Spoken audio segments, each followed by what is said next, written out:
क्या आप उनको पकड़ सकते हैं कि मुझे आज ये कहने में अतिशयोक्ति नहीं है, क्योंकि मैं खुद वह सत्य हूं कि जिसके विषय में आज पूरा देश अनेकों जगह पेपरों में प्रकाशित कर रहे हैं, वह चेतना पुरुष केवल मैं ही हूं।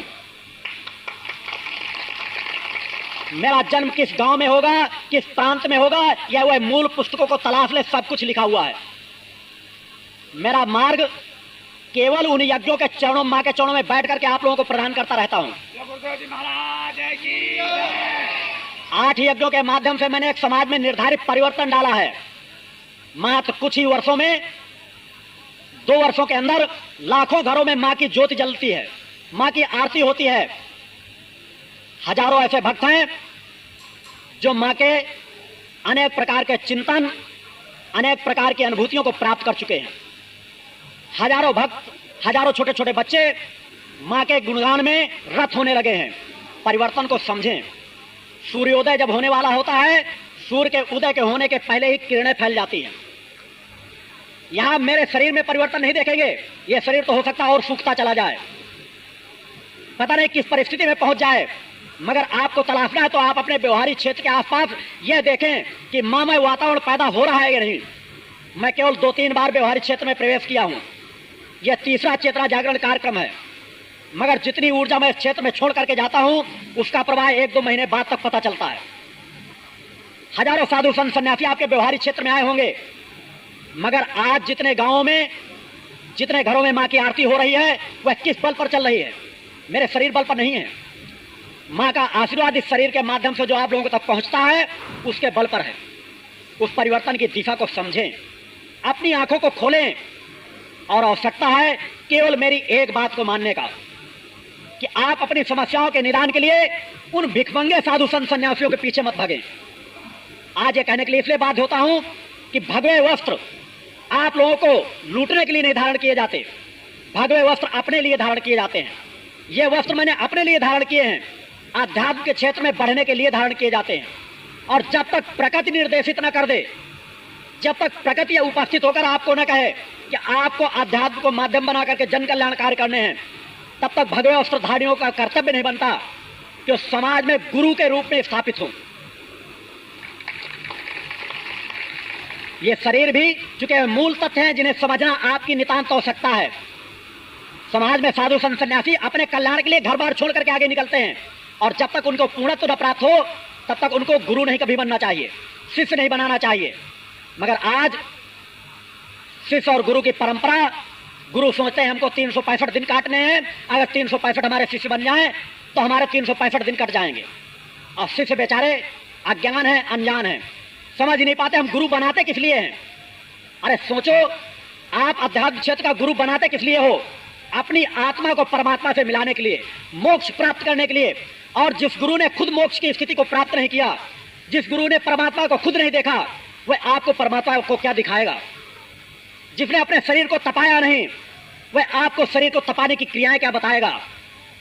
यह शरीर जो आपके सम्मुख बैठा है, इसी तरह एक एक आसन पर आप जब तक कहें उस तरह बैठ सकता है, निराहार रह सकता है, अग्नि के वह कार्य करता है जिन यज्ञों के लिए मैंने चैलेंज दिया था कोई 2 घंटे भी नहीं बैठ सकता।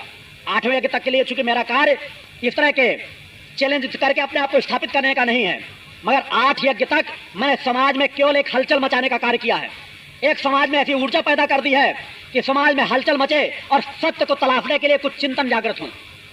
मैंने राजनीति क्षेत्र और धर्म क्षेत्र में सभी में हलचल मचाई है, क्योंकि मैं जब समाज के बीच आया हूं तो मां की पूर्णत्व की पात्रता को लेकर के आया हूं। प्रकृति में मुझे किस तरह से प्रवाह डालना है, उसी तरह से डालने की क्रिया कर रहा हूं। अगर मैं चाहूं तो मात्र 2-4 माह में पूरे विश्व में हलचल मचा सकता हूं, मगर समाज उमड़ पड़ेगा। सामान्य स्थिति नहीं, केवल ऐसी कुछ घटनाएं हैं जिनको उपस्थित कर दूं, पूरे विश्व में हलचल मच जाएगी और तत्काल पता चल जाएगा कि चेतना पुरुष कौन व्यक्ति है। मगर समाज जिस तरह से उमड़ पड़ेगा, उस तरह से समाज लाभ नहीं ले पाएगा। भावनावान दब करके रह जाएंगे, और वह जो धर्म को धन के माध्यम से खरीदने की क्षमता रखते हैं, वह मेरे आगे चारों तरफ नाचते नजर आएंगे। मुझे आवश्यकता है भावनावान लोगों की, धनवान लोगों की नहीं, जो धन के बल पर धर्म को खरीदना चाहते हैं। निश्चित है धन से भी कर्म होते हैं, धर्म भी धन के सहयोग से चलता है, मगर धन उनका चाहिए, धन उनका लगता है जो धर्मवान भी हो। आज आप किसी क्षेत्र में ले लीजिए, एक गायत्री परिवार का बहुत बड़ा उमाड़ पैदा हुआ। इस क्षेत्र में भी मैं कुछ चिंतन देना चाहूंगा कि अगर आपके क्षेत्र में कुछ गायत्री साधक हो तो उनसे कहें, अपने और बड़े साधकों से कहें कि तलाश करें कि श्री राम शर्मा आचार्य के गुरु कौन थे। अगर उनके गुरु को तलाश लेंगे, इस शरीर की सत्यता का कुछ भान मिल जाएगा।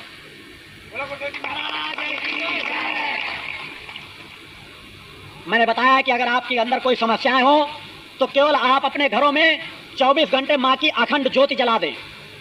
वह क्रम बता रहा हूं जिसके के लिए आपको व्यथित होने की जरूरत नहीं, उसके आपकी समस्याओं के निदान का रास्ता अवश्य मिलेगा। पागल और उतावलेपन होने की जरूरत नहीं। समस्याएं मेरे सामने भी आती हैं, मैं चाहूं तो मां के आशीर्वाद उनको काट सकता हूं, मगर जितनी समस्याएं बर्दाश्त हो सके उन पर कभी भी बार बार मां का आह्वान नहीं करना चाहिए। आप सफलता क्यों नहीं पा पाते? आप दिन रात तो पूजा पाठ करते हैं, उसके पीछे कारण केवल एक है। 1 घंटे आप पूजा करेंगे, शायद आप 108 मंत्रों का जाप करेंगे और दिन भर में 108 से ज्यादा कामनाएं रख देंगे। माँ मेरा यह काम पूरा हो जाए, माँ मेरा यह काम पूरा हो जाए, माँ मेरा यह काम पूरा हो जाए। जरा सोचो भक्तों, माँ कोई खिलवाड़ की चीज नहीं, धर्म कोई खिलवाड़ की चीज नहीं है। आपको उस तथ्य को समझने की जरूरत है। माँ से दिन रात व्यथाएं रखने की जरूरत नहीं। अगर व्यथा रख सको तो मूल रहस्य को पकड़ो कि माँ हमारी आत्मा को जागृत कर दो, माँ अपने चरणों की नजदीकता दे दो, माँ हमें वह भक्ति ज्ञान और आत्मशक्ति दे दो जिस ज्ञान के बल पर हम आपकी झलकी को प्राप्त कर सके, आपकी किरणों को प्राप्त कर सके। साधक के पास वह परिस्थिति और वह कल्प वृक्ष उसके अंदर जागृत हो जाता है और तब उसके अंदर आती है एक पूर्णता, और उस पूर्णता के बल पर फिर वो समाज को आशीर्वाद देने की पात्रता प्राप्त करता है। आप भी प्राप्त कर सकते हैं, समय लग सकता है, व्यतीत नहीं होना चाहिए कि आज जो मेरे पास है वह स्तर तुरंत प्राप्त कर लें। आप अपने स्तर से बढ़ें, धीरे धीरे बढ़ें। मैं आपको वेद पुराणों के बीच के उलझनों में नहीं उलझाऊंगा। मेरे जीवन का लक्ष्य है आत्मा और परमात्मा के बीच के रहस्यों को बताना, और चैलेंज करता हूं, दावा करता हूं कि समाज का कोई भी व्यक्तित्व आए मगर समय अनुसार आए। मैंने कहा वह परंपरा के अनुसार आए कि एक गुरु से किस मर्यादा के अनुसार कुछ प्राप्त किया जाता है। और